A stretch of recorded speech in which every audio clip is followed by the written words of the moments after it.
Muy buenas tardes, México. Buenas noches, Argentina. Y buenas tardes, noches a todos los que participan de este hermoso continente de la esperanza para el mundo. Me honra arrancar este quinto conversatorio con el tema: la escuela secundaria puede colaborar en reparar las heridas sociales. Gracias profundamente a la generosidad de las doctoras Karina Kaplan y Teresa Prieto. Gracias. También gracias a los que hoy nos acompañan y a los que hacen posible este quinto conversatorio.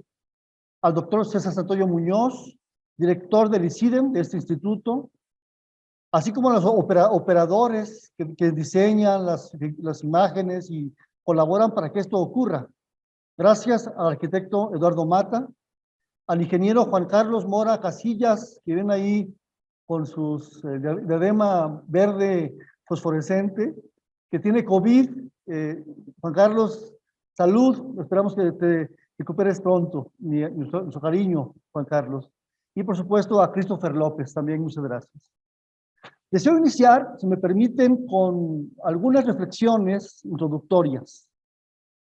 Los que hemos conversado en torno a la escuela secundaria, en los 5 eventos anteriores, compartimos algunas preocupaciones que nos compelen al compromiso y a la lucha por el urgente alivio de los sufrimientos de los agentes escolares, de las adolescencias y sus profesores, al mismo tiempo que miramos la necesidad de una transformación sustancial del sistema escuela secundaria.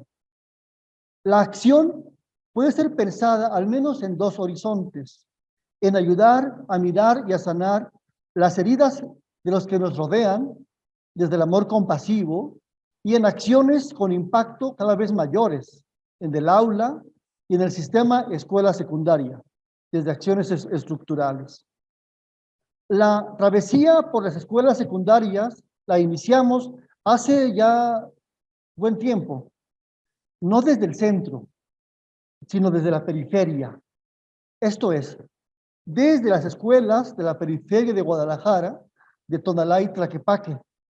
Es decir, desde los barrios pobres situados en el borde del sistema capitalista, desde el sufrimiento de las adolescencias porque sufren la precariedad del afecto, de la comida o de la casa, porque sufren la soledad y la precariedad afectiva, desde las batallas entre profesores y alumnos para ver quién impone su subjetividad en el territorio del aula. Sin embargo, la mirada en la escuela secundaria desde la periferia nos ha permitido comprender que el problema no reside solo en las escuelas, sino en una escuela, en un sistema de secundaria en su conjunto. Conversar la escuela secundaria nos compele a actuar, como le decía Carlos Marx a su amigo Federico Engels, porque no soy una bestia y no podemos dar la espalda a los problemas de la humanidad. La lucha por la transformación de la escuela secundaria puede ser pensada en planos. 1, por lo que ocurre dentro de la escuela. 2, por lo que ocurre fuera de ella, sobre todo en las familias, en el entorno comunitario. 3, en los entramados de la escuela con el sistema educativo. Y 4, en los entresijos de estos 3 planos. Por ello, nos alegra que hoy podamos transitar del sufrimiento a la acción, del sufrimiento a la esperanza, decía hace un momento Karina. Gracias. Gracias a la ayuda de Karina Kaplan y Teresa Prieto, 2 investigadoras que en virtud de su enorme sensibilidad e inteligencia han hecho posible lo que se nos oculta. Gracias por conversar la escuela secundaria con el tema. La escuela secundaria puede colaborar en reparar las heridas sociales. Muchas gracias. Y antes que nada queremos decirles y que sepan que las queremos con todo nuestro corazón. Gracias. Bueno, voy a presentar en ese momento a la doctora Karina Viviana Kaplan, que es quien va a iniciar esta conversación, una charla. Karina Kaplan es doctora en educación por la Universidad de Buenos Aires, magíster en Ciencias Sociales y Educación por la Facultad Latinoamericana de Ciencias Sociales, licenciada y profesora en Ciencias de la Educación por la Universidad de Buenos Aires. Es profesora de Sociología de la Educación en la Universidad de Buenos Aires y en la Universidad Nacional de La Plata. Es investigadora y directora de proyectos del Instituto de Investigaciones en Ciencias de la Educación de la Facultad de Filosofía y Letras, autora y coordinadora de numerosas publicaciones, entre las que destacan, y ojo con los títulos, Cuidado y otredad en la convivencia escolar, una alternativa a la ley del talión. Vidas juveniles en busca de un sentido, jóvenes en turbulencia, miradas críticas contra la criminalización de los estudiantes. Género es más que una palabra, educar sin etiquetas. Y la sensibilidad por la violencia como experiencia cultural y educativa en sociedades de desigualdad. El caso de los jóvenes. Es solamente una parte muy breve de la enorme cantidad de artículos y libros que ha escrito la doctora Karina Kaplan, a quien le damos una cordial bienvenida y un enorme agradecimiento por estar con nosotros. Gracias, Karina, y somos todos oídos. Gracias. Gracias a ti, Víctor. Un enorme placer y un honor estar aquí en este conversatorio con instituciones tan prestigiosas, con mi amiga mexicana Tere Prieto. Yo la llamo así porque la conozco hace muchos años y tenemos un trabajo y proyectos en común. Así que agradecerles profundamente. Me siento en parte mexicana. Siempre digo que he terminado mi maestría en México y he vuelto cada vez que he podido, así que próximamente espero poder abrazarlos presencialmente.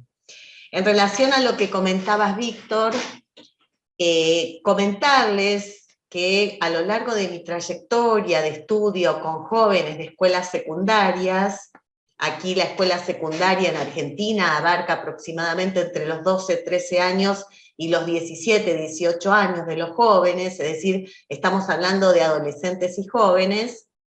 A lo largo de los estudios acerca de las violencias en la escuela, desde una mirada sociohistórico-cultural, he advertido que hay dos formas de violencia en las escuelas, una violencia física y también una violencia simbólica.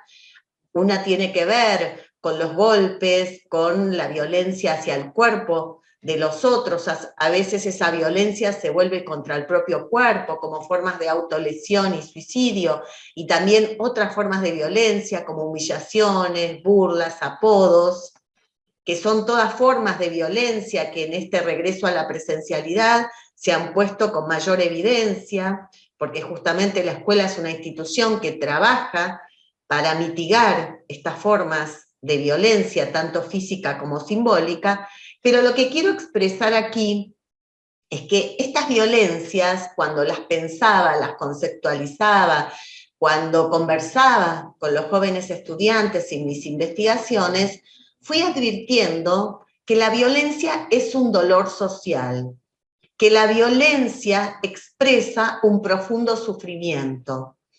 Y entonces mi pregunta era acerca de cómo hacer para que la escuela no sea una experiencia dolorosa para nadie, es decir, cómo hacer en una sociedad donde nuestros jóvenes están atravesados por formas del sufrimiento social, sobre todo por estas formas de invisibilización, Víctor, que tú hacías mención, esas formas de la desigualdad, cómo hacer para que la escuela sea una experiencia fortalecedora y que no sea una experiencia que redoble las formas del sufrimiento. Entonces quiero conceptualizar aquí, o detenerme en esta conversación, acerca de lo que he denominado el giro afectivo en educación, pensando que la violencia en las escuelas es expresión de un dolor social. Me interesa pensar junto con ustedes cómo pensar acerca del dolor, cómo pensar acerca de las emociones.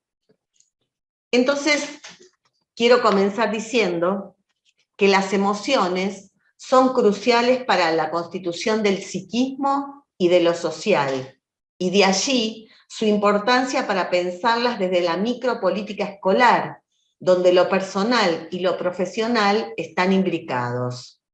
El compromiso o afectación subjetiva de los actores de la comunidad educativa, en especial de los docentes respecto de sus estudiantes, concretan en gran medida los horizontes de posibilidad. La subjetividad política se enlaza con lo afectivo. La escuela, a mi entender, constituye un territorio simbólico de esperanza, en la medida en que allí o desde allí pueden tejerse vínculos de solidaridad y respeto mutuo. La escuela es una apuesta a futuro. La escuela es una esperanza en la medida en que trazamos un horizonte de posibilidad de ayudar a reparar las heridas sociales. Para Nussbaum, cada uno de los ideales políticos más importantes vinculados al bien común está apoyado por sus propias emociones particulares: solidaridad, amor, respeto, por lo que comprender las emociones morales que sustentan, suscitan y permiten evaluar actitudes políticas es esencial para la cultura escolar y para avanzar en los ideales de justicia social. En sociedades desiguales, la escuela es un espacio de resistencia al formar parte de la lucha por el reconocimiento. Así, aporta su indispensable granito de arena, como decimos aquí, hacia la construcción de un escenario más justo. La justicia afectiva reivindica el derecho de las infancias y juventudes a ser reconocidas, cuidadas y amadas sin distinción. En este tiempo de pandemia, la pedagogía del cuidado ha demostrado que justamente el cuidado es un ingrediente, un componente de las relaciones sociales y que no solo involucra una dimensión personal, individual, sino básicamente el cuidado implica una dimensión relacional, colectiva y pública. La injusticia se expresa en formas de sufrimiento y dolor social. El acto educativo es reparador en la medida en que contrarreste las prácticas de racismo y violencia, posibilitando que prevalezcan vínculos fraternales. Me he preguntado en todo este tiempo de investigación sobre las violencias en la escuela, precisamente, cómo hacer para hacer un contrapeso frente a estas formas de microrracismo y microviolencia que surgen de la sociedad, pero que luego se expresan en el cotidiano escolar. El amor, en tanto que sensibilidad por el otro, es una emoción colectiva capaz de fomentar vínculos fraternales y compasión. En el regreso a la presencialidad, tras el distanciamiento sanitario por la pandemia que nos toca atravesar aún, se insiste desde las esferas de la política educativa sobre la necesidad de la revinculación como estrategia para promover el reencuentro, siendo su contracara la desvinculación. Reencuentro, revinculación. Estas palabras de uso cotidiano, en el contexto de la pandemia y pospandemia, remiten a la necesidad imperiosa de habilitar los mecanismos y prácticas imprescindibles para habitar la escuela en compañía de otros y constituir lazo social bajo una matriz de cuidado y protección. Habrán advertido, por lo menos aquí en Argentina es así, y he podido notar que en varios países, que revincular, que es un término que se ha utilizado en general en el derecho penal y de familias, muy recientemente se incorpora al campo educativo en el contexto de esta pandemia. Revincular significa algo así como aprender a vincularse dos veces, es decir, retomar el tejido, pero no desde cero, sino reconstruyendo o reconstituyendo una trama anterior. Quiere decir que las escuelas lograron tejer trama aún en el distanciamiento físico, precisamente porque hay algo de la memoria pedagógica de las escuelas en esa trama, en ese vínculo, en la constitución de lo social que permaneció. Salvo en algunos casos en donde la desvinculación casi total existe y existió, la mayoría de las escuelas lograron establecer puentes con sus estudiantes y familia, aún en condiciones de distanciamiento físico. De hecho, se ha puesto en evidencia la posibilidad de establecer cercanía afectiva aún en el distanciamiento físico, aún en la escuela sin paredes. Ello es así porque las instituciones organizadoras del lazo social, como la escuela, se caracterizan por su presencia física, pero también por una presencia de tipo simbólica. Para quienes se han desconectado y para quienes se están revinculando en la presencialidad, es importante comprender que la trama escolar se teje artesanalmente y se entreteje en el cotidiano.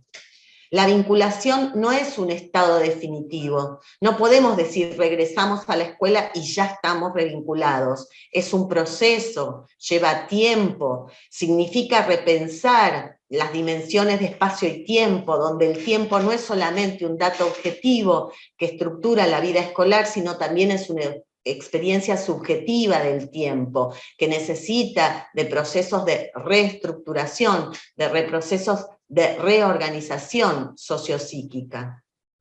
La escuela es un espacio social que nos conecta con otros mundos y en donde se aprende a vivir y a convivir con extraños que se tornan próximos en un universo común. La escuela democrática acorta distancias simbólicas, opera contrarrestando los muros sociales que nos separan y nos dividen en la sociedad.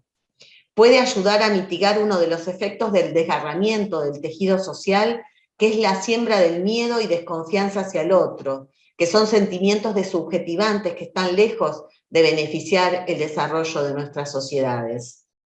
La institución educativa puede promover las condiciones socioafectivas para alojar con hospitalidad al otro desde su singularidad.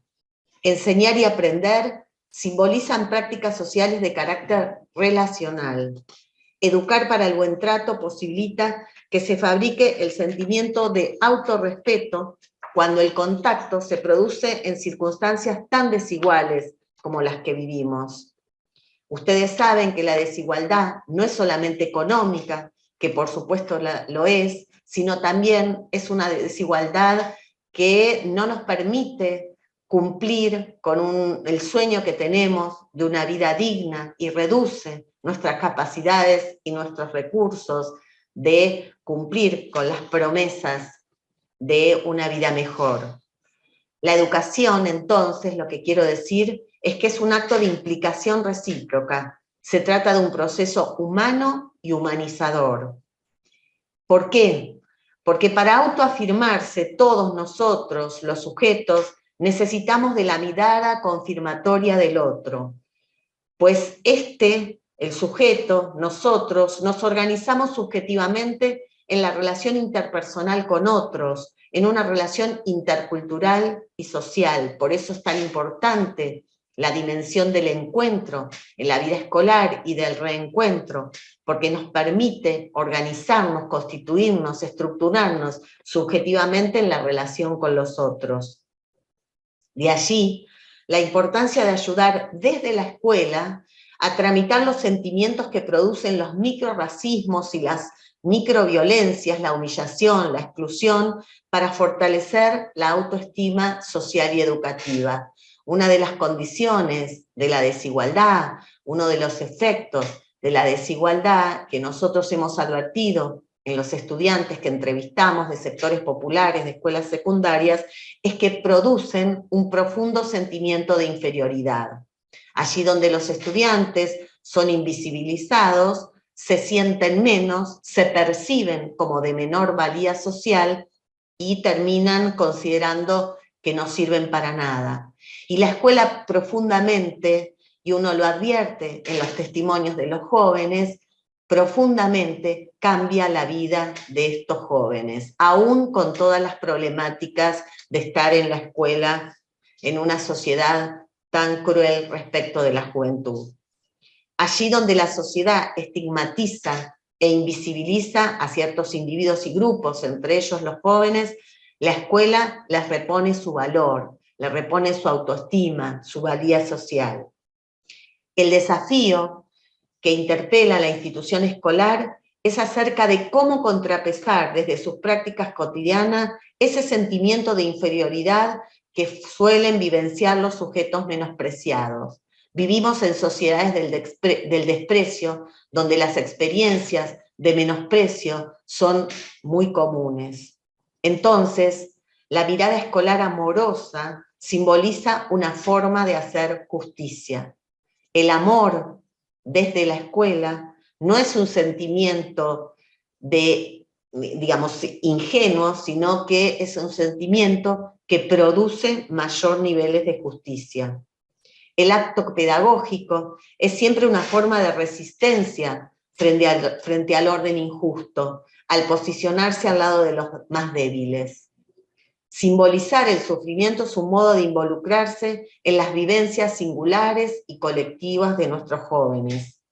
La pedagogía del cuidado supone la estructuración de vínculos de confianza y compromiso mutuos. Comprender y abordar la estructuración emocional de los actores de la comunidad educativa significa afianzar el papel de la escuela en la tramitación del dolor social y sus oportunidades de reparación simbólica. Por eso la escuela puede ayudar a reparar las heridas sociales. Y entonces pensar en el giro afectivo, en educación, es decir, en la inscripción de las emociones como parte constitutiva de la producción de la vida escolar, en estas formas de tramitación del sufrimiento social, el giro afectivo relativamente reciente que se evidencia en el campo de la educación consiste en la confirmación de la inscripción de las emociones como categoría interpretativa para poder acceder al corazón de las prácticas pedagógicas.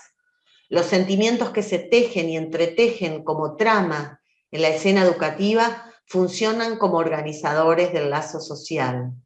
Nosotros habíamos hecho una encuesta con 2.206 estudiantes jóvenes de escuelas secundarias en pleno confinamiento, en este distanciamiento por razones sanitarias, donde estábamos enseñando en una escuela sin paredes, y claramente los estudiantes expresaban que extrañaban la escuela y que en la escuela no se sentían solos, es decir, que la escuela es un lugar para entablar y estar en compañía con los otros.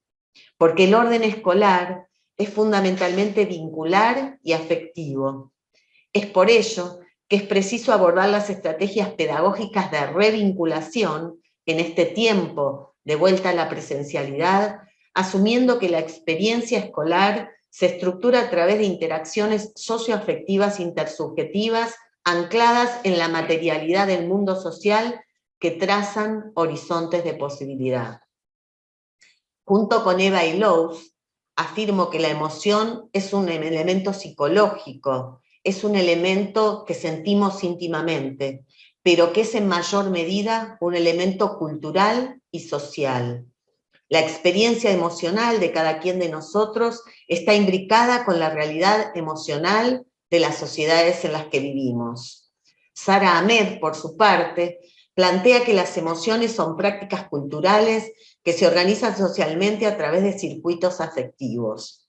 Lo que sentimos entonces, insisto, no es tan solo un estado psicológico, un estado de intimidad, sino es un problema social, público y colectivo. He estudiado bastante en este tiempo, por ejemplo, el miedo a los pobres o cierto rechazo a sectores de la sociedad, incluso a los jóvenes, y entonces esas emociones hay que transformarlas en la escuela, hay que abordarlas para educar en la sensibilidad por el otro. La sensibilidad hacia sí mismo y hacia los demás ayuda a percibir el padecimiento e involucrarse en procesos colectivos de elaboración del dolor social.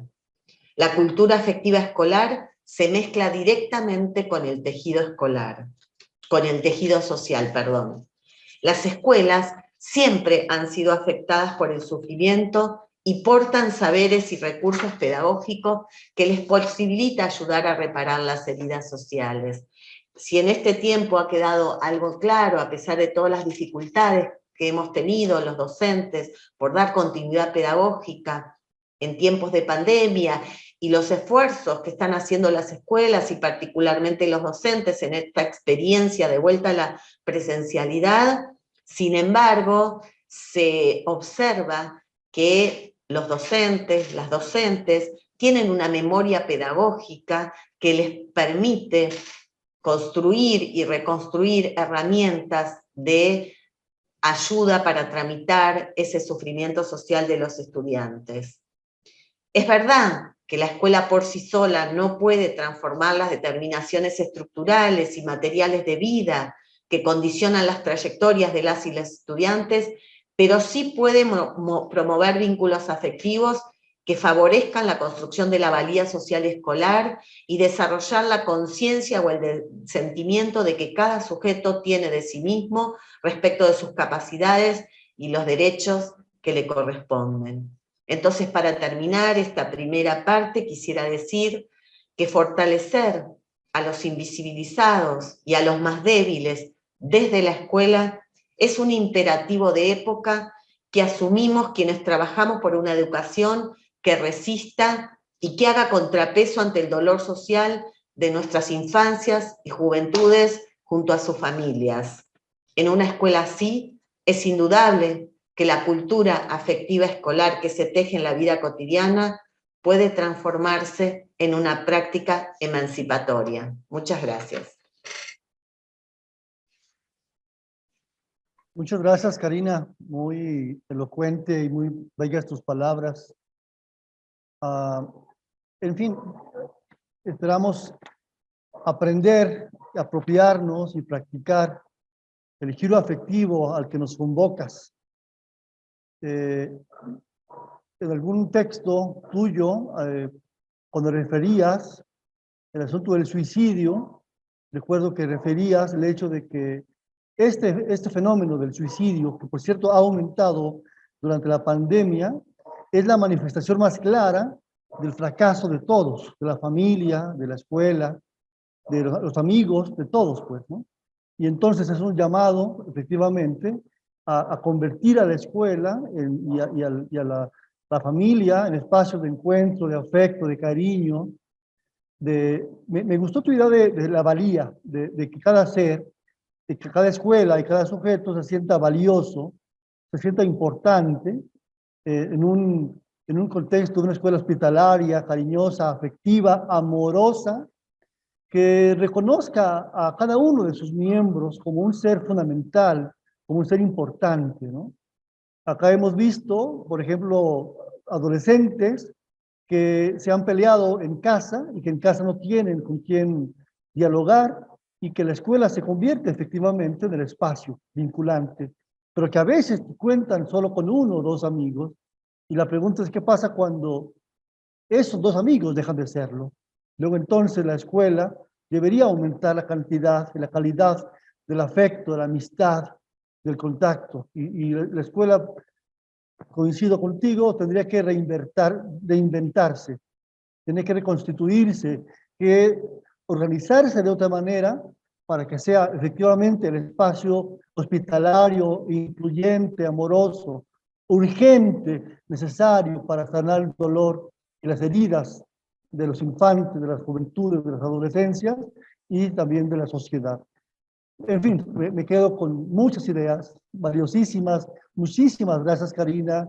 Te reitero el cariño que tenemos porque siempre nos convocas a algo nuevo. Aquí nos convocas al amor y gracias por este acto de convocarnos. Gracias. Bueno, vamos a dar ahora sí, no sé, Karina, ¿algo? No, simplemente gracias a ti y efectivamente cuando nosotros estuvimos tomando testimonio de los estudiantes que se autolesionan y que tienen tentativas de suicidio, justamente seguimos pensando en esta idea de la violencia que se vuelve contra el propio cuerpo como expresión de un malestar social. Cuando los jóvenes sienten dolor, ellos incluso dicen que a veces se lesionan, se autolesionan y que el dolor físico no es nada comparable con el dolor psíquico que sienten, es decir, ese malestar social por no ser vistos, por no ser escuchados. Entonces pensar que el derecho de los jóvenes, de los adolescentes, a ser amados, a ser protegidos y a ser cuidados, tiene que ver con pensar en aproximarnos desde la escuela a una sociedad más justa, en este caso promoviendo la justicia afectiva. Muchas gracias, Karina. Y gracias de nuevo. Bien, vamos a darle el uso de la voz a la doctora María Teresa Prieto Quesada, a quien tengo años, décadas de conocer, junto a mi querido casi hermano Claudio Carrillo, que es su pareja, a quien estimo profundamente. Y bueno, voy a leer un poco de la biografía académica de la doctora para que entendamos quién es Teresa, ¿no? Teresa es socióloga, al igual que, por cierto, al igual que Karina, por cierto. Ambas son sociólogas. Yo soy pedagoga dedicada a la sociología de la educación, licenciada en ciencias de la educación, aunque no me molesta que me digan, pero bueno, Sí, hay ahí siempre una disputa entre pedagogos y sociólogos. Yo estoy en los dos campos. ok, sí se nota, claro. Y otros más, antropología, la psicología y bueno, y otros más. Gracias, Karina. Y además de socióloga, Teresa es doctora en educación por la UDG, la Universidad de Guadalajara, maestra en ciencias de la investigación, de la investigación educativa, miembro del Sistema Nacional de Investigadores, nivel 3, que es la máxima distinción que se otorga en este país a un investigador. Lo tiene Teresa Prieto. Felicidades, Teresa, por esto. Es además profesora, investigadora de tiempo completo en el Centro Universitario de Ciencias Económico-Administrativas. Es autora, yo estuve revisando para hacer síntesis del trabajo de Teresa, estuve revisando en Google y otros elementos más, y me encontré con que es autora de 45 textos y 36 artículos a nivel nacional e internacional, relacionados sobre todo con el tema de las violencias en las escuelas, los conflictos y acuerdos de convivencia, prevención y atención al maltrato en niñas, niños, adolescentes y mujeres. La función de la autoridad escolar y familiar en los conflictos entre pares y las narrativas del maltrato y violencia como una herramienta para identificar una realidad, además de desarrollar propuestas para mejorar la convivencia y la formación ciudadana en educación por la paz. Eso es parte de la grande y extensa biografía académica de la doctora Teresa Prieto, a quien nos da orgullo recibirla en esta tarde en el ICIDEM. Y gracias, Tere, por apoyar esta conversación. Adelante. Buenas tardes, noches, Argentina, y a los compañeros de América Latina que nos estén escuchando. Buenas noches a todas, todes, todos, etcétera, ¿verdad? Muchas gracias al ICIDEM y a Recrea, sobre todo al doctor Víctor Ponce Grima, que muy amablemente, muy gentilmente pues nos invitó, y al doctor César Santoyo, director del ICIDEM, también por estar aquí, por habernos invitado. Para mí es un gran honor pues compartir este escenario, este conversatorio con Karina Kaplan, amiga y académica que admiro bastante y la sigo desde hace muchos años. Soy una fan de Karina. Realmente es una gran académica que pues sus reflexiones me dejan siempre pensando en algo más. O sea, me dejan pensando, ella trabajando en Argentina, y digo, bueno, también qué se puede hacer en México sobre estos temas. Y bueno, el pensamiento de Karina tiene mucha riqueza. Quiero decir que en estos momentos de situaciones tan complejas que estamos viviendo en la escuela y en la sociedad, su pensamiento es vital, ya que pues ella no se queda solo en la teoría, sino que también va a la práctica. Y bueno, en este momento de construcción de esperanzas y de utopías, yo creo que es fundamental el pensamiento de Karina en sus múltiples trabajos de investigación que tienen. Una investigadora seria, una investigadora con grandes producciones cotidianamente. Y pues para mí, Karina convoca, como dice Víctor, a bajar a la pelota al terreno de cancha, como en el fútbol, pero a jugar bonito, ¿no? A jugar bonito en la cancha. Entonces, pues vamos jugando bonito en la cancha que nos pone Karina. La que sigue, por favor. La escuela reparadora de heridas y creadora de sueños. Siguiendo con lo que mencionaba Karina, ¿verdad? Lacan ya nos decía que las heridas más violentas surgen al interior de las colectividades, ¿sí? Y se ven con mayor normalidad y cotidianidad. Entonces vemos pues que este siglo, como nos mandó Víctor, una frase, ¿verdad? Es un escenario terrible que tenemos ante nuestras miradas y nuestras vidas de pandemia, guerra, pobreza creciente, feminicidios, desaparecidos, migración forzada, violencia exacerbada y hambre. Y bueno, esto ya lo señalaba UNICEF. Soy la hermana Palma Reyes, soy la hermana... Sí, ya nos decía UNICEF lo que estamos viviendo, que 130 millones de estudiantes entre 3 y 15 años experimentaban acoso y 732 millones de niños en edad escolar entre 6 y 17 años, 1 de cada 2 vive en países donde el castigo corporal en la escuela no está completamente prohibido, es decir, todavía se sigue golpeando a los niños en las escuelas. A pesar de que digamos que ya está superado esto, es mentira. Todavía los niños viven castigo corporal por parte de profesores. ¿Continuamos? Entonces, el sufrimiento y las heridas han sido encubiertas, ¿no? Por la cotidianidad. Se minimiza, se mimetiza y pasa por alto muchas cosas, como decía uno de los autores que trabaja la zona gris, ¿sí? Que incluso para quienes lo padecen, Primo Levi decía que hay una zona gris dentro de los cautiverios cuando él estuvo como pues preso, como detenido por los alemanes, y él narra precisamente que hay dentro de los que sufren ese dolor y esas heridas, dice que hay como una zona gris que no les permite ver ni a los mismos que viven el sufrimiento, ese sufrimiento. Entonces se invisibiliza ese sufrimiento porque lo normalizan. Entonces, nosotros como educadores siempre he pensado que estamos llamados a detectar y a atender esas heridas, ¿sí? El aula es un espacio donde nos implica y nos compromete. Entonces, según Melik, pues vivimos un acontecimiento ético, ¿no? Un acontecimiento que sí nos toca y que sí nos permite mirar de otra manera el sufrimiento. La siguiente.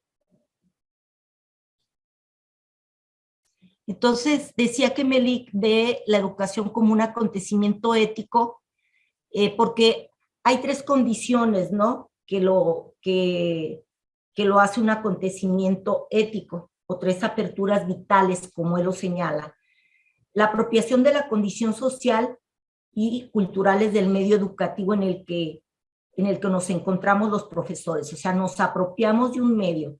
Yo, por ejemplo, por más de 35 años he sido profesora y pues yo me apropio del espacio, ¿no? De un espacio vital para mí y quizás, sin duda, también para mis estudiantes. La hospitalidad. La escuela debe de verse como un hospital. O sea, viene de hospital. ¿Por qué? Porque ahí les damos atención a nuestros jóvenes.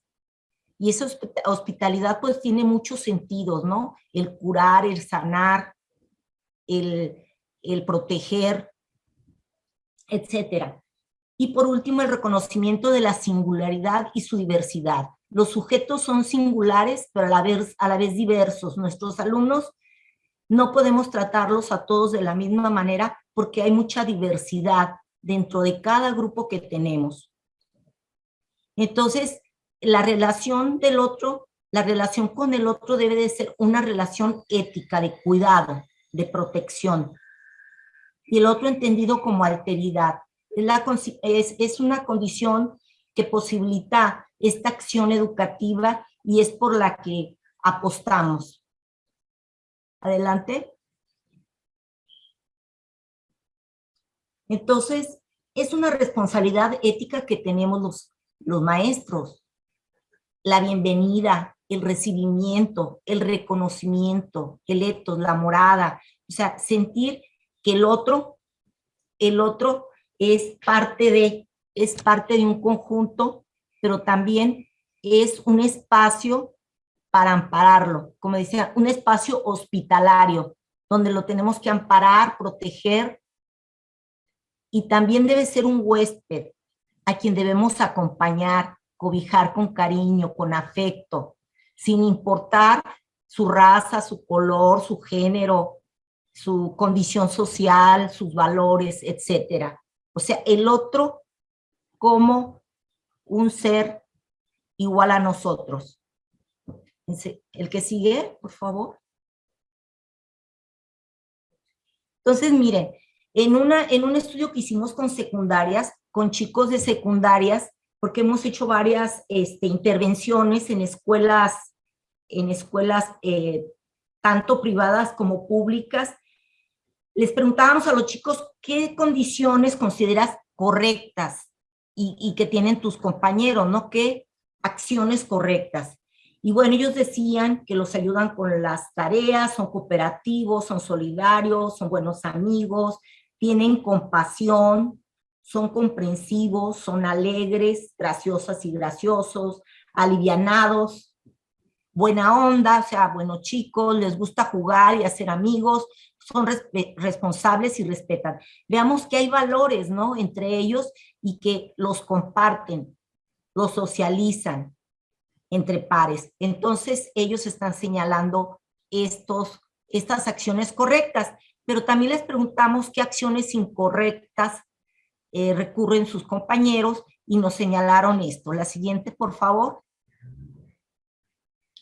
Bueno, nos decían que eran agresivos, desordenados, relajientos en clase, muchos compañeros no vienen a estudiar, groseros con las mujeres, irrespetuosos con los maestros, llevados y llevadas, nos ponen apodos, rebeldes, se burlan de nuestras opiniones, pervertidos y maldosos, nos ponen apodos, hay quienes toman cosas ajenas, o sea, les roban, les falta cariño desde su casa, se burlan del físico de los otros. O sea, son algunas actividades o actitudes que consideran ellos incorrectas por parte de compañeras y compañeros. O sea, tanto hay acciones que consideran buenas, que consideran correctas en su trato, como también señalan que hay elementos incorrectos.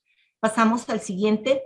Para esto, pues nosotros hacemos actividades diversas a partir de un diagnóstico que hacemos primero y señalamos como cuál metodología puede ser la más pertinente, pero a la vez también recurrimos a la personalidad que tiene la escuela, porque cada escuela es diferente y no podemos aplicar las mismas técnicas ni las mismas metodologías después de que vemos los resultados del diagnóstico.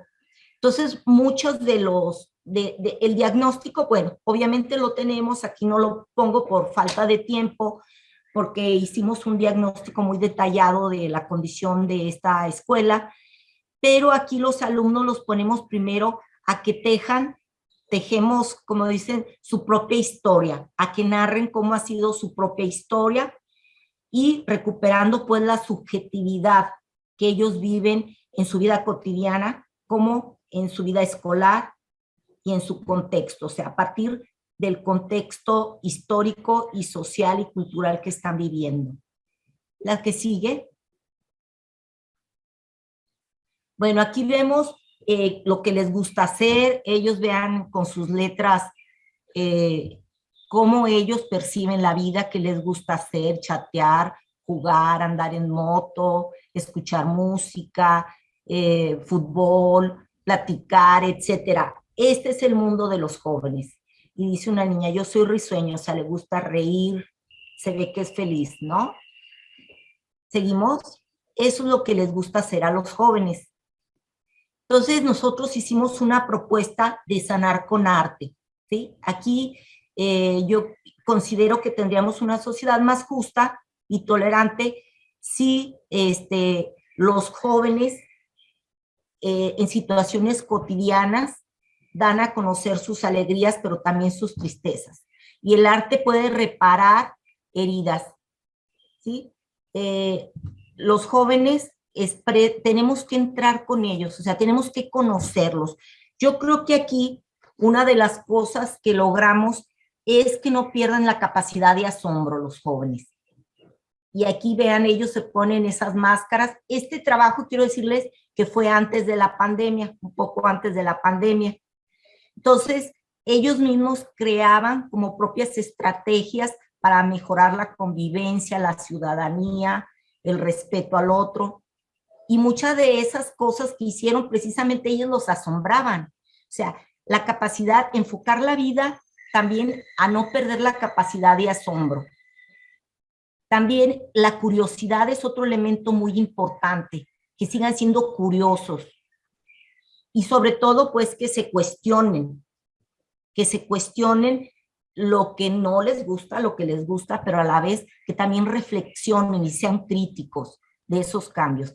A ver, enseguida hay otro grupo. Seguimos. Entonces, aquí, pues las chicas bailan, cantan, componen canciones, componen poemas, hacen cartas, inclusive hicieron un trabajo muy interesante de recuperar, fíjense, la mayoría de ellos firmaban con su nombre y después hicieron un ejercicio donde ellos firmaban por la paz, pero esa firma ya no era su nombre, ya ellos creaban su propia firma y es una firma que conservan durante toda la vida en sus documentos oficiales. La firma por la paz se creó en la secundaria y de eso nunca se van a olvidar. Cada vez que firmen van a saber que firmaron por la paz en una hoja, pero esa firma va a servir en sus documentos del INE, identificaciones oficiales, en su tarjeta de circulación, en todos lados, en las actas de nacimiento de sus hijos. Pero ¿cómo marca la secundaria? Un momento importante en sus vidas y en sus corazones. Es por eso que yo digo que la secundaria es un momento clave para crear conciencia y crear y formar sujetos creativos, formar sujetos con conciencia social, respetuosos y amorosos. La que sigue. Aquí vemos pues que el reconocimiento de esa singularidad que vimos en los jóvenes y que vemos, porque yo sigo asistiendo a escuelas primarias, secundarias, y a veces los mismos maestros crean esas estrategias. O sea, hay maestros y maestras en escuelas que, dice un dicho en México, son grandes sus, ¿cómo dicen? Son grandes sus penas y no lo andan divulgando, ¿no? Hay muertos que no hacen ruido y son mayores sus penas, dice un dicho. ¿Por qué? Porque hacen cosas muy bonitas. De hecho, aquí nos ayudaron las maestras a hacer estas actividades. Entonces, la educación, pues, abre muchas puertas y ventanas. Y a veces hay gente muy productiva dentro de las escuelas y creativas que no las vemos, porque precisamente hay que ir y vamos a ver la cooperación, el ánimo y el amor que le tienen a sus alumnos. ¿Continuamos? Bueno, aquí ven más trabajos que hicieron cartas, el tendedero no de la vergüenza, porque antes del tendedero de la vergüenza, hacían tendederos aquí el tendedero de la vergüenza, por si algunos no lo saben en México se denunciaba a maestros y a compañeros, compañeras también, porque bueno, que acosaban y que habían dañado la intimidad de algunos compañeros y compañeras. Pero aquí el tendedero se hace con cartas que dicen cosas bonitas para sus otros compañeros, para sus padres, para sus maestros, hacen eslogan de paz, de reconocimiento, de respeto, de amistad a los otros. Entonces es un trabajo permanente y cotidiano que tenemos que hacer esto porque los marca a los jóvenes. Son cosas, si quieren, superfluas, sencillas, pero los marca definitivamente a lo largo de toda su vida. ¿Continuamos? Y bueno, ya Norbert Elias nos decía que la característica de una sociedad civilizada es la regulación de la violencia. Aquí continuando con Karina, ¿no? Que señalaba que cuando más valor y sentido tenga la escuela, habrá mayor autorregulación de las conductas. La confianza en la escuela contribuye a esa autorregulación de la escuela. Y bueno, padres, maestros, alumnos tienen confianza en la escuela y que la escuela puede transformar. Entonces, la escuela es un elemento fundamental que precisamente nos permite recuperar derechos humanos universales de justicia, equidad, compasión al prójimo. Y esta compasión al prójimo debe de entrar a la escuela. Una persona que tenga compasión por el prójimo no se va a atrever a asesinar a otro o a otra. Entonces, esto también, sin deslindar la responsabilidad de la sociedad, la escuela cumple un papel fundamental y los maestros tienen esa llave, esa clave para convencer. La que sigue. Entonces, la escuela y los maestros son reparadores de heridas, por eso yo digo, son reparadores de heridas y creadores de sueños y esperanzas. Aquí los profesores y las profesoras pueden hacer realidades expectativas de bienestar y salud emocional y física de los estudiantes. Para muchos jóvenes de secundaria, la oscuridad se vuelve luz y sostén de utopías cuando ven a un maestro o una maestra comprometida, entregada. Y lo digo por experiencia. La escuela cumple la función de crear mundos posibles y expectativas esperanzadoras. Y aquí, bueno, pues tenemos la voz de un poeta uruguayo que nos dice, mucha gente pequeña en lugares pequeños, haciendo cosas pequeñas, puede cambiar el mundo. O sea, los maestros que desde su espacio, desde su trinchera, hacen cosas pequeñas, no saben la revolución que hacen en los estudiantes. Es una potencia que desconocemos los maestros, pero tenemos una potencialidad y una fuerza para cambiar a las personas. Y hemos cambiado a muchos, nada más que no nos damos cuenta. La que sigue, por favor. Miren, Silvio Rodríguez tiene una canción que se llama El reparador de sueños. Y precisamente, pues es una metáfora, ¿no? Es una metáfora de amor, donde Silvio nos dice que el reparador de sueños es un enanito. El enanito viene, o sea, el enanito es una metáfora, pueden ser los maestros, ese enanito, la misma escuela, nuestros alumnos y nosotros mismos, que podemos reparar, reparar este tejido social tan endeble y tan complejo. Y me gustaría que escucharan esa canción porque es hermosísima. Yo se la cantaba a mi hija de pequeña y todavía dice que se puede dormir cuando la escucha porque es un poema al amor. Y la arrulla, la tranquiliza, la desestresa.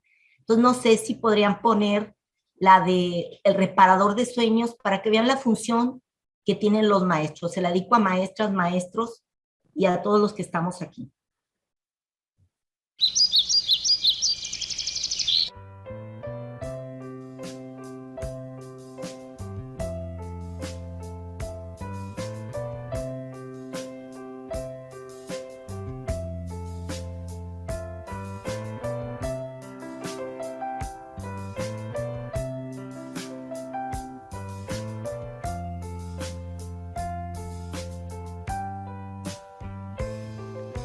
Siempre llega el enanito con sus herramientas de aflojar los odios y apretar amores.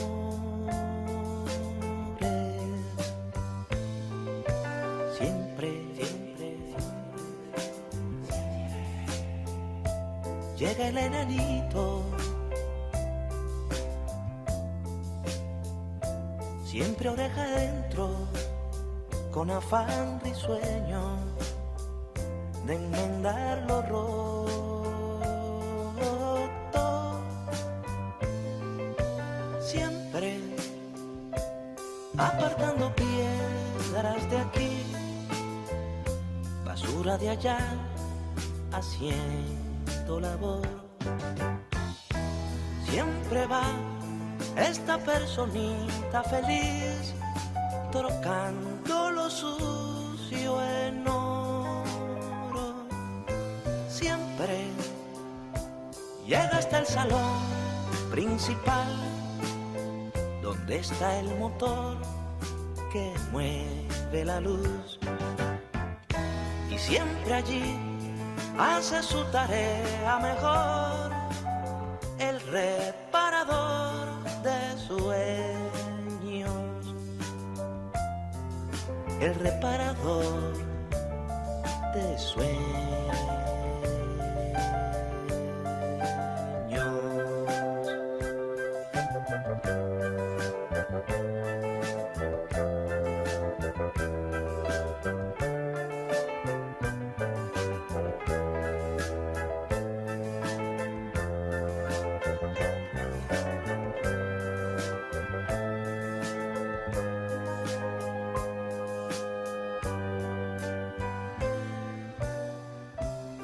Siempre llega el enanito hasta la persona, hasta todo el pueblo, hasta el universo.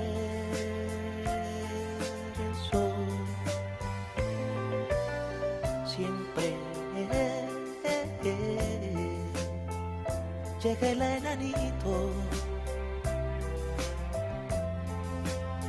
y desde esa hora se acaba el silencio y aparece el trino.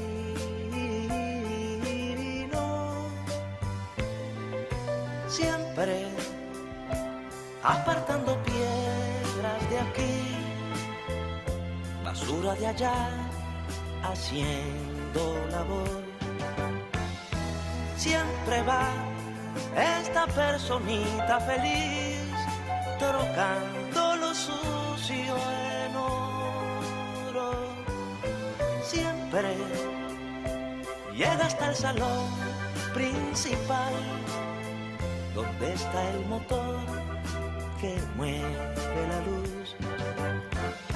Y siempre allí hace su tarea mejor, el reparador de sueños, el reparador de sueños.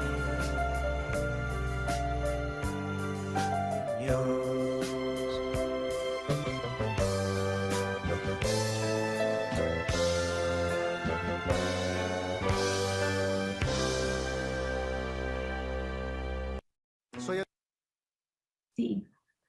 Con esto, bueno, queremos decir que el reparador de sueños está en todos lados y que hay que darnos la oportunidad de convertir lo sucio en oro, como dice Silvio, ¿no? La humanidad requiere de muchos enanitos que estemos en reparación, que esté en reparación permanente, ¿no? De nuestra imaginación, de nuestra creatividad, de nuestro amor, y no decaer, porque quizás somos pocos que queremos este cambio, que queremos mejorar las condiciones, pero esos pocos podemos reproducirlos en muchos, porque tenemos la materia prima que es pues, nuestros alumnos. Entonces también ellos tienen sus enanitos.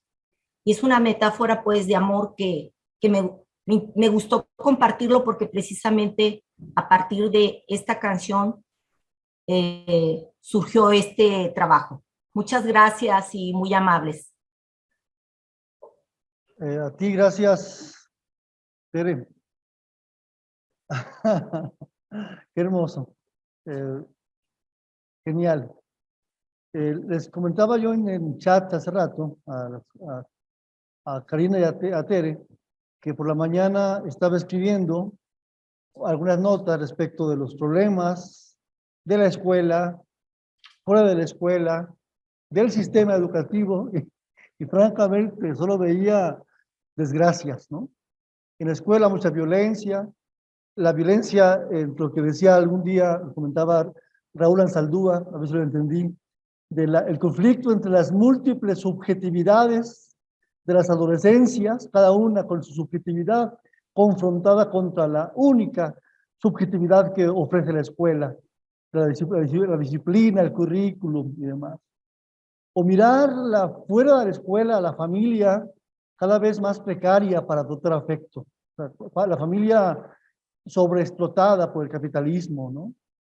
Que le impide dar afecto y que por tanto daña la emocionalidad del chico, del adolescente, o un sistema educativo mexicano jerárquicamente burocrático en el que lo que importa es la estructuración de la orden de arriba hacia abajo, en esquemas autoritarios, jerárquicos, en el que el supervisor se convierte luego en el gozne de ese mandato, obediencia y simulación, en fin, este conjunto de temas, ¿no? Pero que yo esperaba, y creo que lo que hemos encontrado ahora, en la voz de Karina y de Teresa, digamos, unas voces que nos miran hacia otro lado, miran en la posibilidad, miran lo posible, y no una posibilidad, digamos, utópica, lejana a la realidad, no, una realidad tangible, ¿no? Que se puede tocar, que se puede hacer, ¿no? Y la clave es llenarnos de corazón de la esperanza y luchar en lo poquito, en lo mucho, en lo que se pueda. Yo quería, Tere, a veces nos compartes un poco. Hay dos temas que a mí me parecen importantes de lo que tú has trabajado, que conozco. Uno tiene que ver con el árbol de la vida, que yo les copié a ti y a Claudio el tema y lo llevé a un adicto de drogadictos y fue muy exitoso el tema, ¿no? Es decir, cómo el árbol de la vida contribuye a sanar la existencia o a reconstruir la existencia personal de una historia personal de maltrato, de soledad, de sufrimientos que se encausan luego en las drogas o los amigos y que envuelven al chico en un círculo vicioso de soledad, de sufrimiento y un círculo que es muy difícil de salir, ¿no? Y que sin embargo, insisto, a lo largo de la vida me parecía como una herramienta muy interesante en ese ánimo, en ese sentido de esa urgencia de que el chico aprenda a reconstruir su vida desde el principio otra vez, ¿no? Que vea su vida no solamente en los problemas, sino que aprenda a mirar ahí esos resquicios de esperanza y de amor y de afecto que tiene y que por el dolor no los mira, digamos, ¿no? Pero bueno, no sé, algo del árbol de la vida, Tere, que nos compartas aquí al... Ya decía Ortega y Gasset que el paisaje es la suma de las perspectivas. Y ahí, pues, el árbol de la vida precisamente nos permite ver los paisajes que viven esos sujetos vulnerados, ¿sí? Y bueno, también esos sujetos que van perdiendo identidad de quiénes son, de dónde vienen, a dónde van. Y precisamente el árbol de la vida nos permite visualizarnos quiénes fueron nuestras familias, nuestro origen, porque a veces ya no sabemos quién es nuestro abuelo o a qué se dedicaba. Y si le preguntas al niño o al joven sobre su tatarabuelo, tampoco sabe los orígenes. Entonces van perdiendo la identidad de sus familias y con eso se van perdiendo ellos mismos. cuando a mí me dice un chico de secundaria, mi papá es zapatero y yo aprendí a hacer zapatos, entonces ves cómo tuvo el arraigo esa raíz, ¿no?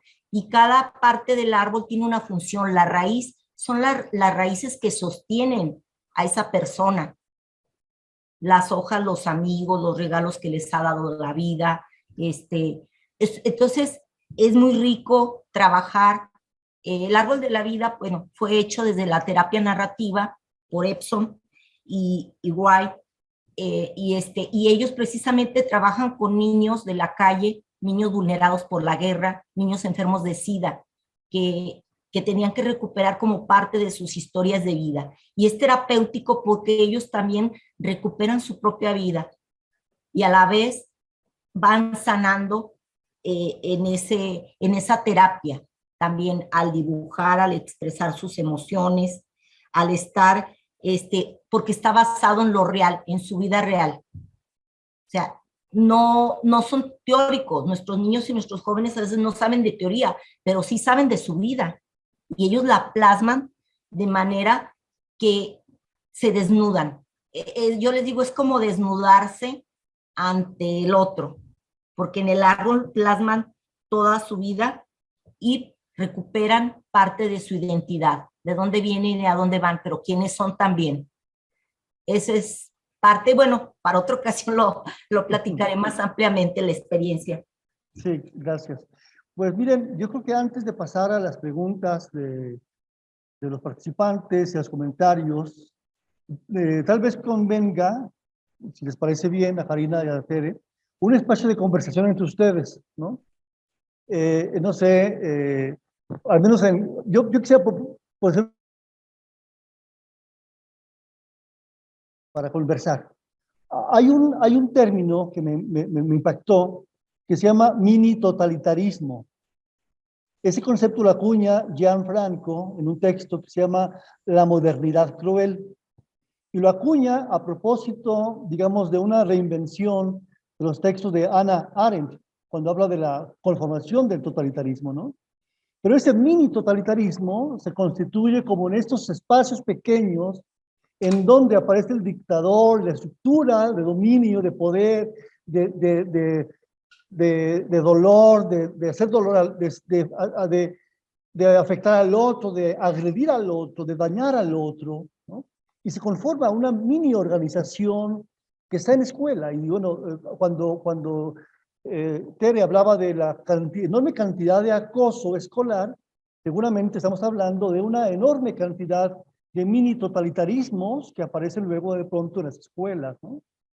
Y entonces, en ese sentido, digamos, la provocación que nos lanza Karina de reinventarnos, de reinventar la organización escolar en función de otros valores y otra manera de pensar la realidad y otra manera de reencontrarnos con nosotros desde la hospitalidad, lo que ella llama, que me parece un término muy bello, el giro afectivo, ¿no?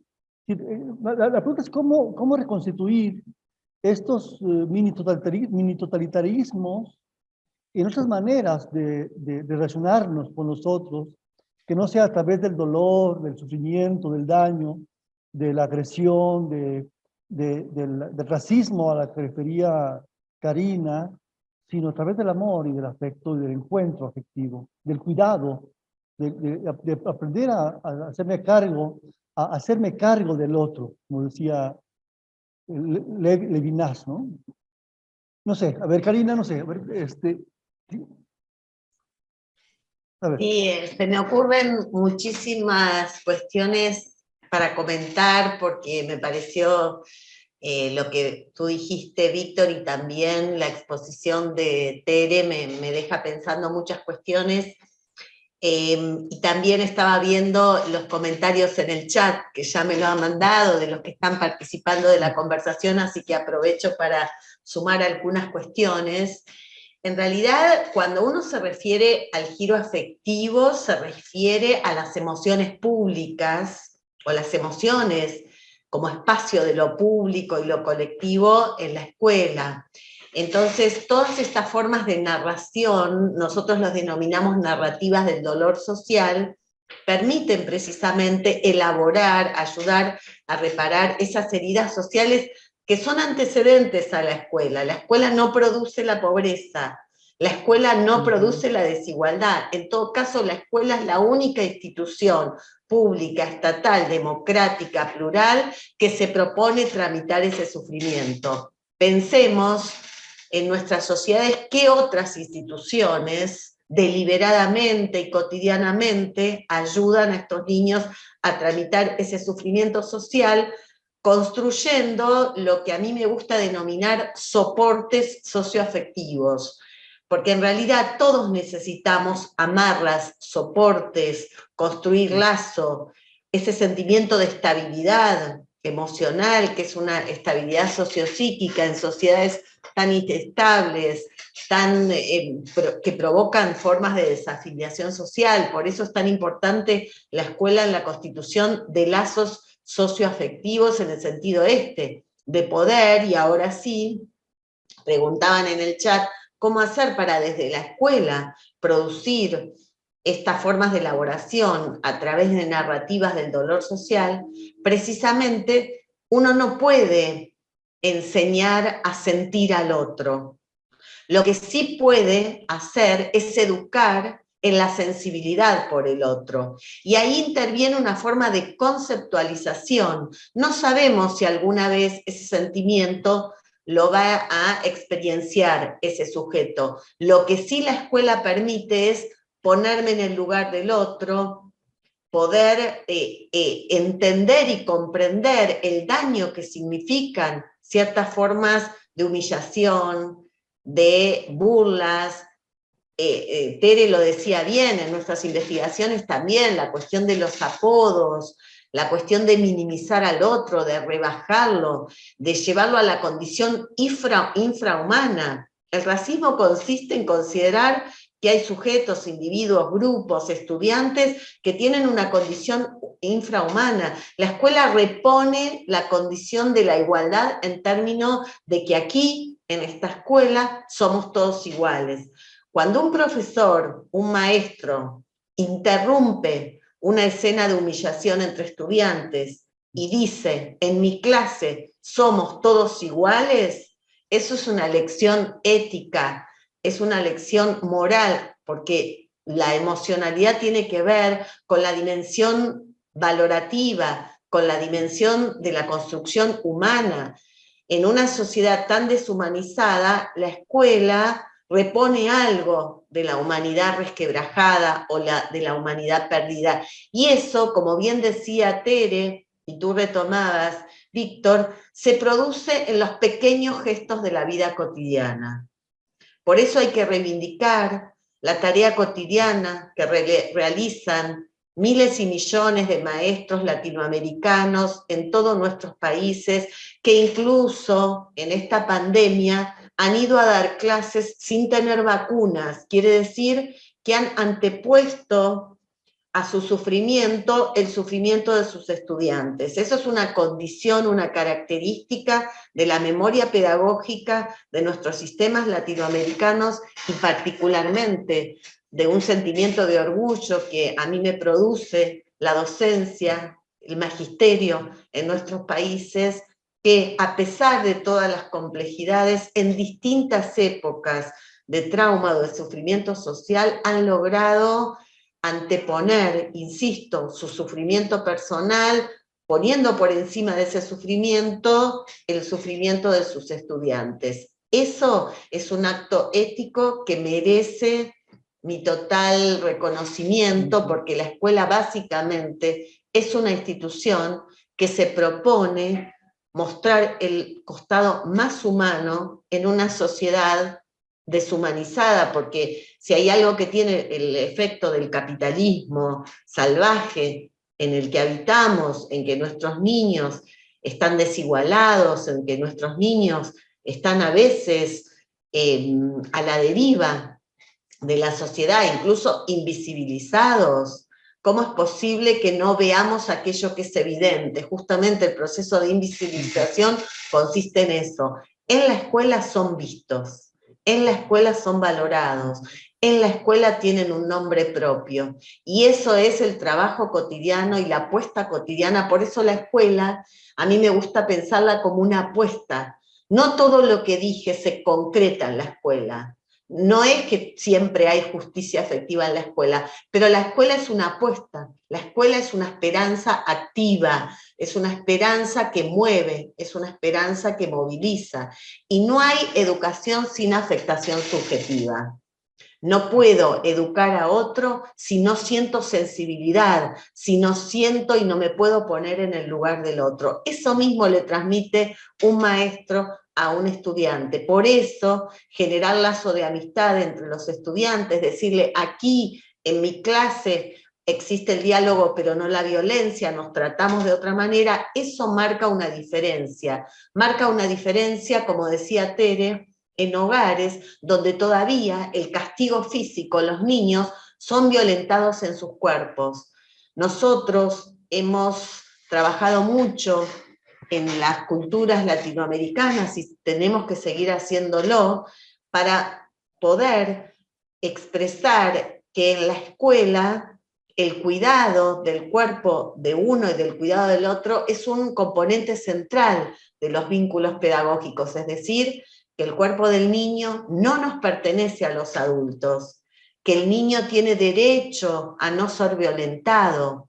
En la Constitución argentina y particularmente en los últimos códigos de convivencia se deja claro las transformaciones de la sensibilidad diciendo tenemos que hacer un viraje desde la pedagogía del castigo físico, que en realidad era violencia, pero se llamaba pedagogía, hacia una forma de trato donde el cuerpo del niño es un cuerpo que merece ser cuidado y protegido y nunca violentado. A los niños no se les pega. Y a mí entonces me parece muy importante en las transformaciones de la sensibilidad cómo los maestros van advirtiendo de a poco que esas marcas corporales que tienen que ver con las violencias del hogar necesitan ser tramitadas en la escuela. Es decir, el maestro empieza a visibilizar esas marcas que antes también existían, pero como no se consideraban violencia, no eran objeto de intervención pedagógica. Así que al maestro se le pide mucho porque es la garantía de una sociedad mejor. A veces el maestro se siente un poco, digamos, exigido, demandado, pero tiene que ver con que el maestro es el único o casi el único actor que puede visibilizar aquellos procesos sociales que están tan naturalizados por las condiciones del origen de la desigualdad y otras formas de minimización que existe de los niños, las niñas y los jóvenes. Gracias, Karina. Muy amable. Tere, ¿alguna reacción?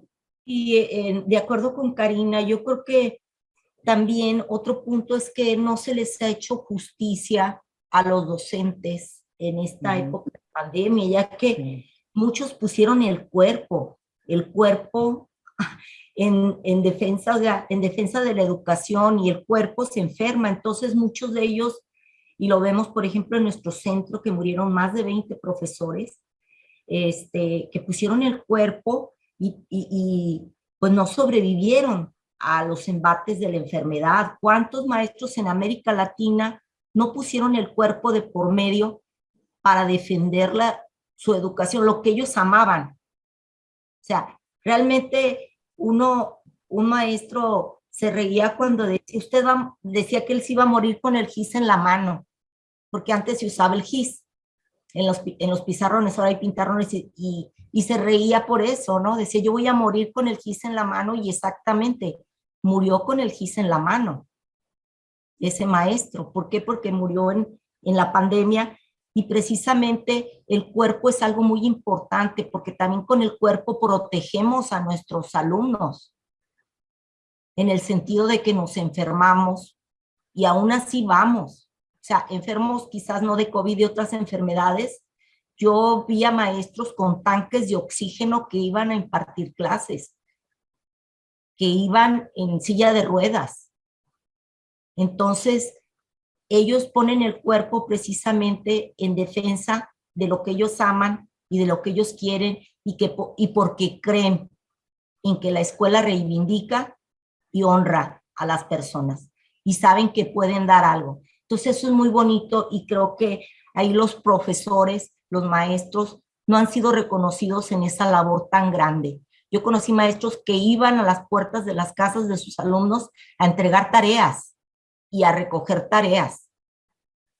O sea, era tanta su responsabilidad y amor a su trabajo que lo hacían dignamente y ellos iban con una responsabilidad que de ellos nacía porque a veces nadie se los pedía, con un compromiso total a la educación, ya fuera a nivel primaria, secundaria, preparatoria o niveles superiores.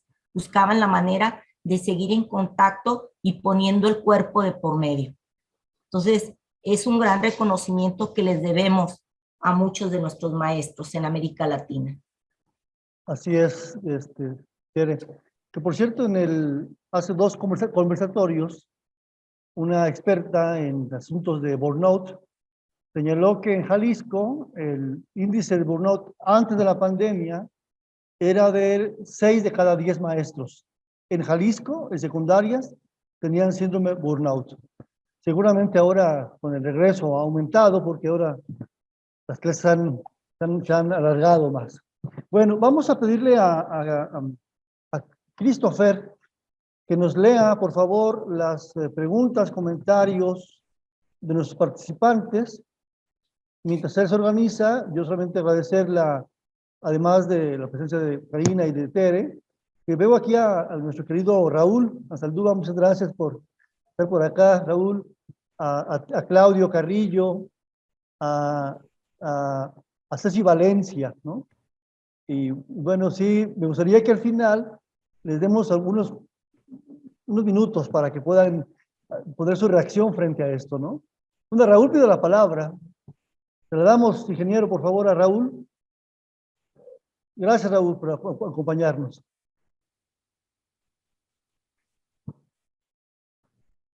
Adelante, Raúl. Primero que nada, agradecer a Víctor la invitación y felicitarlo, y felicitar al Instituto Superior por organizar este ciclo de conferencias en torno a la secundaria, han sido muy valiosos. Y bueno, felicitar tanto a la doctora Karina Kaplan como a la doctora Tere Prieto por esta magnífica conferencia. Yo coincido totalmente con las dos. Yo creo que la escuela es un espacio que tiene que rescatarse y que es un espacio esperanzador. Pero yo quisiera comentar una parte que creo que es necesaria que todos la tengamos presente porque es como un motivo de lucha. Dentro de los comentarios está Claudio también comenta algo con lo que yo estoy muy de acuerdo, ¿no? Se habla sobre todo de la violencia y pensamos en los chicos que son los blancos de la violencia, y Claudio lo señala muy bien, pero también están los maestros, pero también están los padres de familia. Y recordamos, ¿no? La violencia escolar, entre comillas, tiene por lo menos 4 aristas muy difíciles, ¿no?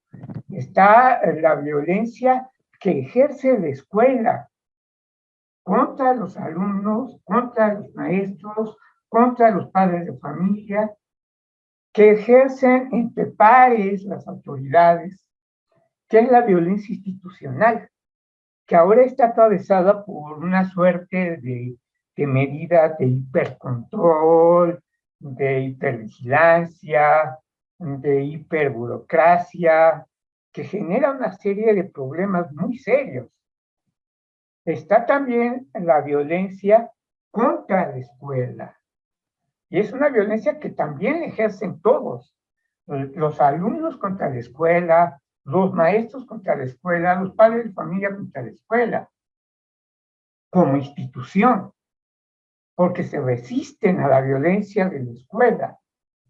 Y por supuesto está la violencia en la escuela, lo que ocurre entre todos los agentes educativos, porque no nada más es la violencia del maestro hacia los alumnos o de los alumnos entre sí. Es la violencia de los alumnos hacia los maestros. Es la violencia de los padres de familia hacia los maestros y hacia ciertos alumnos y hacia las autoridades. Y está todavía más complejo aún la violencia en torno a la escuela.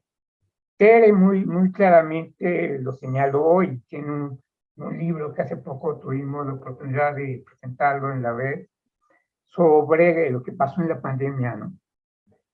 Y una de las cosas es que estamos inmersos en una sociedad hiperviolenta.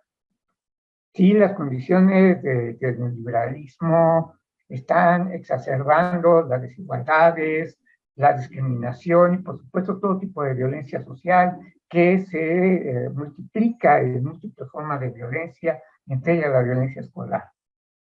Entonces, creo que necesitamos, para rescatar la escuela y hacerla funcionar como esta suerte de sueños, de esperanzas, necesitamos también rescatar la escuela. Rescatar la escuela implica luchar por la escuela. ¿Y qué es luchar por la escuela? Porque en México, por un tiempo, Tere y Claudio no me dejan mentir, hubo una serie de medidas que eran de seguridad de la escuela, salvaguardar la seguridad de la escuela. ¿Pero qué era eso? Era pensar que la escuela es como un ente abstracto, casi como el edificio, y salvaguardar la seguridad de la escuela era que los niños no metan armas, que no haya violencia dentro de la escuela, pero hay que proteger la escuela, pero la escuela es casi como el edificio, como el mobiliario, como las reglas, como la institución. No, la escuela somos nosotros, los alumnos, los maestros, las autoridades, los que hacemos la escuela día a día, de carne y hueso, de sentimientos. Esa es la escuela que tenemos que salvar. Y entonces tenemos que luchar. ¿Por qué? Pues porque los maestros tengan mejores condiciones de trabajo. Exacto. Ahorita acaban de anunciar el 15 de mayo una burla de lo que es el aumento salarial para los maestros de educación básica. Y eso que estamos en un gobierno progresista, pero es una burla. Y aparte de todo, tenemos una hiperexigencia, hipercontroles, aumentaron enormemente toda la cantidad de trámites burocráticos, informes, reportes que los maestros tienen que estar dando todo el tiempo. Yo me pongo a pensar, un maestro que tiene una plaza de 40 horas en una secundaria, y vamos a hablar de una secundaria porque a veces las tiene repartidas en 2 o 3, y que tiene por lo menos 6 grupos, y cada grupo con 50 alumnos. Estamos hablando de 300 alumnos. Tienen que atender 300 alumnos. Esas son condiciones brutales. Y luego, aparte, pues, los chicos están inmersos en condiciones de hiperviolencia y sí tienen a la escuela como un espacio de refugio, pero también es un espacio ambivalente, porque también hay violencia en la escuela y violencia contra ellos. Yo recuerdo en un grupo de reflexión, un chico nos dijo abiertamente, no, aquí en la escuela no tenemos amigos, tenemos compañeros de batalla. Muy fuerte. Entonces, como que rescatar la escuela implica rescatarla de toda esta complejidad de formas de violencia, de control, hacia todos los agentes educativos. Y bueno, ahora también los padres de familia, sí, toda la parte legal, los derechos, a veces se convierten en un arma de doble filo. ¿Por qué? Porque de pronto el padre de familia dice, no, Y el maestro hizo eso, ahora va mi demanda en Contraloría, en Derechos Humanos, en tal cosa, y entonces el maestro se repliega. ¿Por qué? Porque, híjole, pues, lo único que le dije fue pedir la tarea, pero ya es violencia. Y ahora tengo que responder a una demanda en Derechos Humanos, una demanda ante Contraloría. ¿A qué horas? Con 300 Claro, alumnos, así con es, un Raúl. salario miserable. Claro, así es, Raúl. Fíjese que, Esas son las cosas. Perdón que me no, al desvíe. contrario, Gracias. Raúl, muy bien, gracias. Comentarles que parte de las tareas de este conversatorio es terminar con una publicación. Y según la publicación, va a haber un tejido complejo de esas dimensiones diversas a las que hace alusión Raúl, desde el horizonte de la realidad de las violencias y las condiciones estructurales, ¿no? Pero también, evidentemente, la otra parte, mirada a la esperanza y la escuela como una salida distinta que implica el afecto y el encuentro con el otro, pero que efectivamente, para pensar en la efectividad del afecto, del giro afectivo, se quiere reorganizarnos, reorganizar la escuela, reorganizar la condición laboral para que eso sea factible, sea posible, ¿no? Es una exigencia, pues.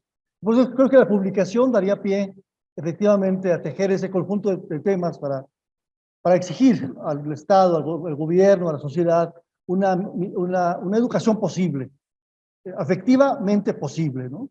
Bien, vamos a pedirle a Christopher que nos lea entonces los comentarios, preguntas de los participantes para dar pie a la parte final, que sería la respuesta de Tere y Karina respecto a esas preguntas. Gracias. Una vez más, gracias Raúl, gracias Claudio, gracias Ceci por acompañarnos. Adelante. Muchas gracias.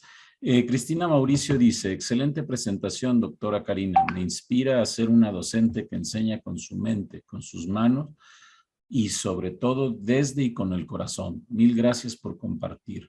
Isaac, excelente tema de la pedagogía del cuidado.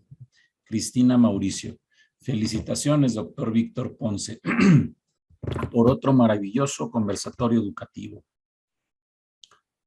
Fabio Fuentes Navarro dice, excelente intervención. El giro afectivo, sin embargo, va más allá de las expresiones de las emociones o sentimientos. También es necesario poner el acento en lo que Arfuch denomina como la cultura del yo, promovida por los libros de autoayuda. Luis Condori Espíritu dice, el giro afectivo, la pedagogía del autocuidado y la justicia afectiva como elementos indispensables de contrapeso para las situaciones de inferioridad que viven los estudiantes. ¿Cómo se introducirían en la práctica pedagógica? A través de un enfoque transversal, a través de la interiorización y manejo de estrategias afectivas de restitución social dirigidas a los adolescentes y jóvenes. ¿Hay algún referente que sirva a la emulación? Gracias. Alejandra Díaz, muchas gracias Karina y Teresa. Cristina Mauricio, poderosa soñadora, doctora Teresa Prieto. Mil gracias por sus valiosas aportaciones e inspirarnos a hacer nuestra labor educativa, ayudando a los chicos a sentirse en un lugar seguros y libres para soñar y realizar grandes metas. Ana Cecilia Valencia, muchas gracias Tere y Karina por sus importantes aportaciones a la educación de los adolescentes. Fabio Fuentes, muchas gracias por la letra y la música. María Castro, gracias Tere por compartir la melodía, el reparador de sueños, porque esos somos los maestros. Es nuestra misión. María Trinidad Castro Pérez. Ana Cecilia Valencia, considero que la reparación del daño está en la capacidad de resignificar lo vivido. En este sentido, la escuela y sus docentes ofrecerían esas herramientas para rehacer la experiencia de lo vivido y construirse nuevas narrativas, nuevas formas de dimensionarnos y comprendernos. Pero, ¿qué papel juegan las estructuras sociales en esta tarea de resarcir las heridas y las experiencias dolorosas, además de las acciones individuales de los docentes como parte de esta estructura social? Zuleima Pérez Ceja, muchas gracias por sus grandes aportaciones a ambas. Un placer escucharlas. Pregunta para la doctora Karina Kaplan. ¿Cómo se da el proceso socializador de las emociones dentro y fuera de la escuela? Rosy Aguayo, Considero importante que los docentes tengan conocimiento sólido de educación socioemocional para poder brindar herramientas a los alumnos y producir comunidades más empáticas. Aranza, así es, compañera Rosy.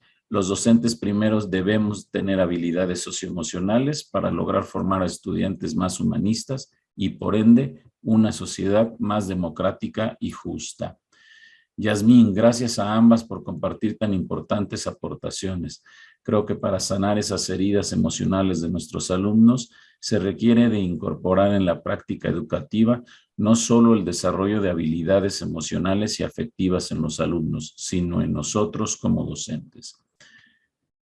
Fabio Fuentes, agradezco a Karina Kaplan esta precisión, sobre todo su resignificación de la escuela. Me parece muy pertinente su conceptualización de escuela.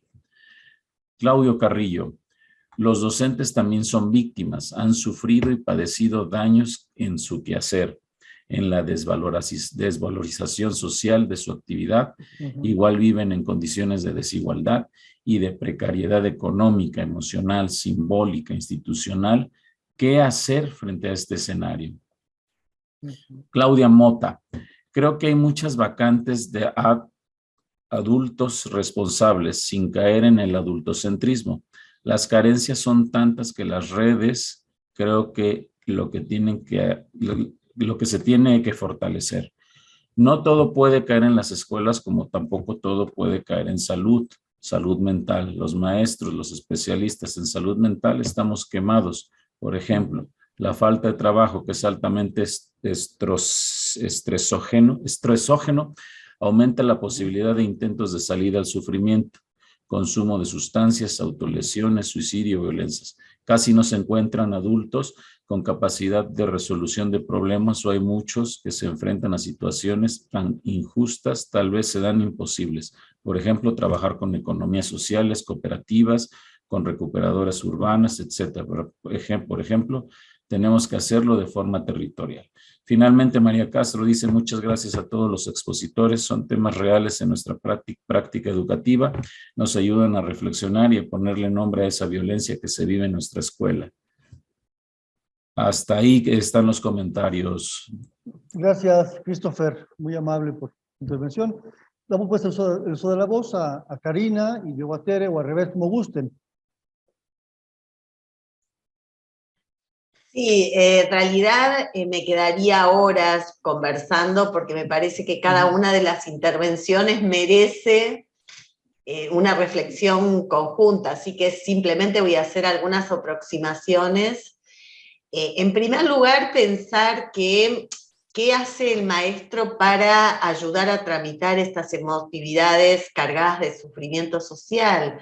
Bueno, en realidad la pedagogía tiene herramientas propias que tienen que ver con lo que ustedes señalaban, con las narraciones, con el arte, con elementos que son proyectivos, porque finalmente a mí me ha pasado, y en esta pandemia lo he comentado bastante, una escena de la vida escolar.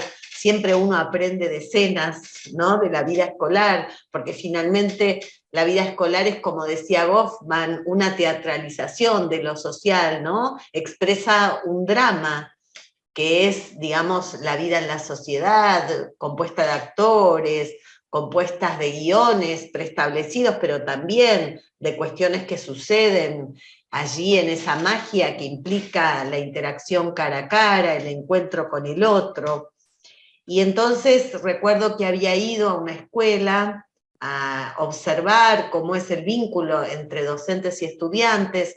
Siempre me pareció que el docente es un actor central de las prácticas pedagógicas. De hecho, cuando incluso en situaciones muy dramáticas de autolesiones, de suicidio, siempre hay un docente que actúa como aquel que acompaña, aquel que, dicen los estudiantes, me cambió la vida, me mostró que podía vivir de otra manera. Digo esto para resignificar, como se decía aquí, el trabajo docente en un momento muy complejo, justamente, de producción de esa profesión. Sin embargo, A mí me enternece escuchar el sentimiento de orgullo que sienten los estudiantes, que es el trabajo del artesano, ¿no? Que se siente orgulloso de algunos logros que ha tenido respecto de sus estudiantes.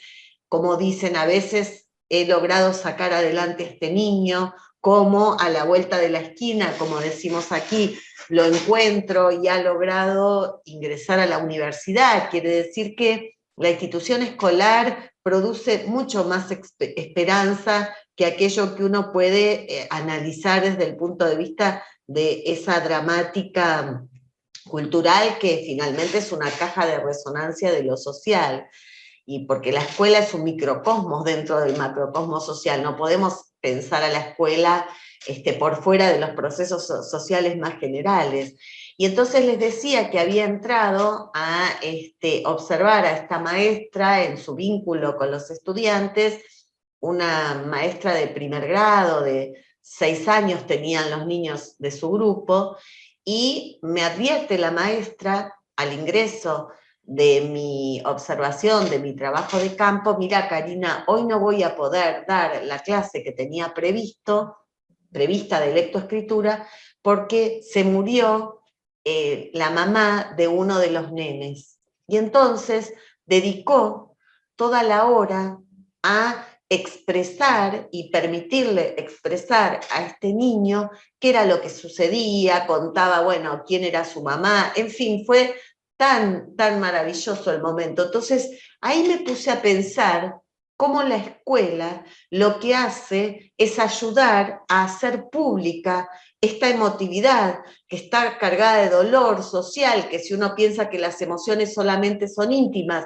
pero que si pueden ser puestas en el espacio de lo público, el aula es un espacio privilegiado de lo público, pueden ser narradas, elaboradas, y entonces estos niños terminaron abrazando a ese niño y, digamos, ese sufrimiento, ese duelo, esa muerte, se convirtió en algo del elemento de lo vital.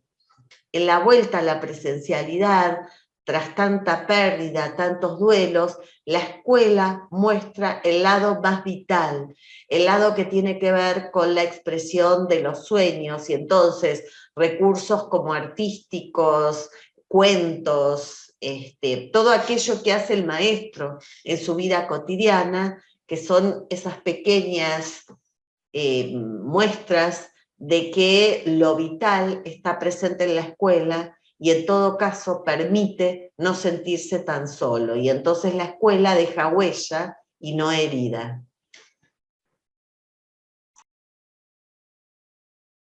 Gracias, Karina. Tere, Sí, adelante. continuando con lo de Karina, pues si la escuela no puede estar exenta de todos los problemas, y como preguntaba la doctora Ceci, exenta de todas las violencias estructurales que vivimos. O sea, realmente es complejo, y la escuela pues está vinculada directamente a todos estos problemas en la vida real, ¿no? Que más allá pues de las razones estructurales que tiene la escuela, obliga a resolver situaciones concretas, porque nos encontramos con sujetos concretos, con vidas particulares. Entonces, es ahí donde pues recuperamos las experiencias de los sujetos que tenemos en ese momento, y de cómo vamos a resolverlo, pues también tratamos a partir de sus experiencias y las de nosotros resarcir un poco el daño, que a veces pues no podemos hacer mucho por ellos, pero sí podemos hacer sus vidas diferentes. Decía Martuchelli que pocas cosas son más frágiles e inestables que el individuo, que requiere para existir y sostenerse de un gran número de soportes externos e internos, materiales y simbólicos. Entonces, aquí el maestro cumple una función precisamente de apoyar, de sostener, de escuchar, de acompañar. Y yo creo que es una gran labor el acompañamiento, porque a veces estos chicos están solos, están abandonados en medio de todas estas violencias estructurales. Estas violencias estructurales que pues está el crimen organizado, está la violencia hacia la mujer, los feminicidios, o sea, un mundo de problemas, pero que tenemos que dar soluciones concretas en este pequeño mundo a ese joven que lo está necesitando. Y pues aquí los maestros, pues también estamos viviendo situaciones complejas, como decías, de burnout, hay gente que ha llegado a clínicas psiquiátricas, maestros, porque pues también sostener todos esos, digamos, emociones también lo afectan. Y como decían, también pegan en su cuerpo, emocional o físicamente. Y esos maestros que tienen 200, 300 horas con 1000 alumnos, ¿no? También imagínate, ¿no? El peso que están cargando. Y también pues es una violencia estructural, ¿no? Porque detrás de eso hay pobreza, hay necesidades fuertes de los maestros por ganar más. ¿Sí? Entonces, sí es una desgracia realmente que muchos maestros vivan con vidas también precarias, pero desde ahí pues siguen apoyando y sosteniendo a comunidades completas, ¿no? Y a generaciones de jóvenes para que no se pierdan esas generaciones. Eso yo creo que es muy interesante. Con lo poquito que tenemos, hacer más. Gracias, Tere. Y sin recursos, porque muchas veces lo que hacen los maestros es con sus recursos propios. Así es. Tere, muchas gracias. Creo que queda claro que es urgente reorganizar la escuela secundaria, pensarla de otra manera, luchar para que sea de otra manera, reestructurarla para que sea de otra manera. Y desde el primer conversatorio, el segundo que estuvo Raúl, Claudio, Ceci, que es el quinto, en cada uno de estos, se ha mirado a la secundaria desde diferentes horizontes y perspectivas. Yo creo que hoy es un poco como el cierre de esa primera fase al menos, ¿no? Pero sí anhelamos, queremos, es decir, anhelamos con mucha fuerza, con todo nuestro corazón, este libro que pueda tejer por escrito lo que se ha dicho y que sirva de campo de batalla, de espacio de lucha, para que esto que se ha dicho y documentado no quede solamente en el dicho, sino que sea un instrumento escrito de batalla para que las autoridades, que los maestros, que cada quien de su trinchera personal, individual, íntima, escolar, de aula o de la estructura del sistema, podamos entrarle a la transformación de la escuela que queremos, de la escuela que hace falta, ¿no? Yo agradezco con todo mi corazón y con mucho cariño a Karina por este desvelo, porque ya es la hora que ya debería estar dormida. Gracias, Karina, por aguantarnos, por tu generosa aportación, a Tere Prieto, por supuesto, a todos los participantes de esta quinta conversación. Esperemos la publicación pronto y seguramente que esperemos otros conversatorios para seguir dialogando ese tema tan importante, ¿no? Los adolescentes merecen una educación mejor, afectiva, una educación en la que cada alumno sea reconocido como un otro, con dignidad, con aprecio, con respeto, en su totalidad como ser.